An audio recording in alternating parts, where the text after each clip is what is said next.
Ladies and gentlemen, SuperCliff here, and thanks for checking out this brand new video. Superman, Man of Tomorrow, issue number 7, is written by Dave Wiegel's. Yep, that's how I talk. And drawn by Miguel Donico. Holy shit, man, I am terrible at this game.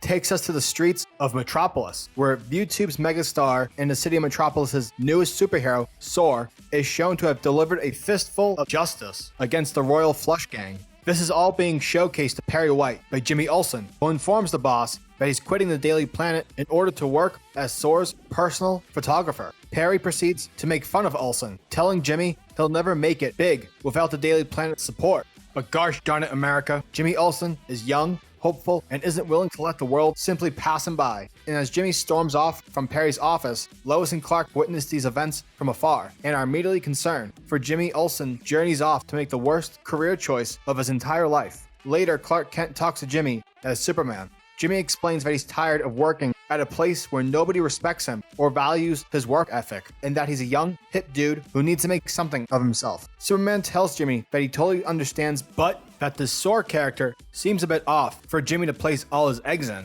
But Jimmy's too wild and free to listen to Superman's advice and immediately takes off. Weeks pass since Jimmy's resignation, and once Clark buys himself a delicious hot dog, Clark's super hearing goes off as our hero hears a report regarding Gotham City villains Killer Moth and Firefly causing trouble in Metropolis' slum district. Superman suits up and flies off to answer the call for justice. Unfortunately, it's revealed that Superman's services are no longer required, for we see that Soar has already settled the situation. In addition, we also see Jimmy taking pictures of the aftermath, as well as a quick shot featuring Soar and a very unsatisfied looking Superman. Later at night at Soar's studios, Soar is currently feeling himself as he's admiring all the pictures that Jimmy took of him being a badass hero. Jimmy then reveals to Soar of another set of photos of which he took, showing that in truth, Soar has been bribing villains from outside Metropolis the entire time, as well as paying their lawyers to basically show up for appearance purposes. Therefore, Soar could easily defeat them without setback and obtain glory at the same time. Soar begins pushing the blame towards Superman, for how's a new up-and-coming superhero supposed to make a standing impression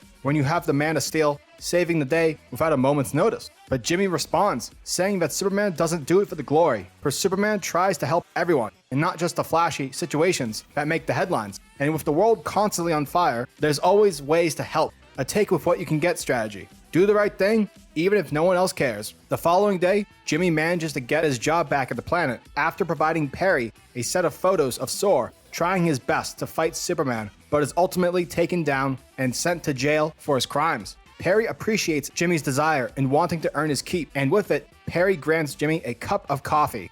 The lesson being here, folks, is that though we all start bottom, the harder we work, the higher we rise. Part 2 begins with Superman wiping the floor with the villainous Mongol. Oh, and is it just me, or does Mongol always get his ass kicked in the beginning of comics? I feel like this has happened like at least 4 times, but I digress. Superman is able to defeat Mongol, but at the cost of the city's destruction. Taking lessons from Zack Snyder, are we?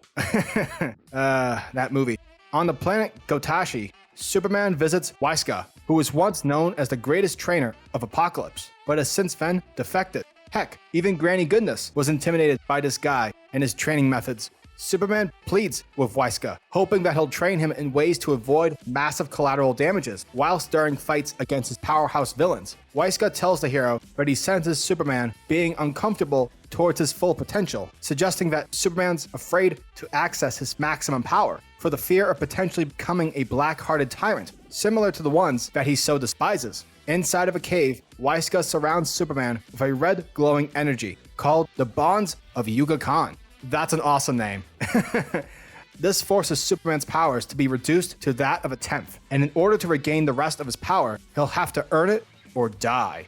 And it's here where we get ourselves a rocky montage featuring Superman partaking in various obstacles/trials conducted by Wioska. Eventually, in a public area on Gotashi, Wioska provides Superman with his final test as Wioska begins blowing shit up, causing chaos. He warns Superman that he means to kill every single bystander unless Superman quits being a shield and accesses his true might. And without a second's thought, Superman earns back his full power and sends Wioska flying. far from the people's vicinity. Wioska informs the Man of Steel that he wasn't truly going to kill anyone. But as Superman's teacher, Wioska needed to be certain to push Superman close enough to ensure his student would achieve his ultimate goal by using his full power, but within the context of restraint. Wioska tells Superman that power is only dangerous as the person who wields it, and that Superman comes from a good place of heart. Therefore, his power is virtuous. Superman, Man of Tomorrow, issue number 7, was another great addition to this DC Digital First series. Although I miss Robert Vendetti's voice from the past issues,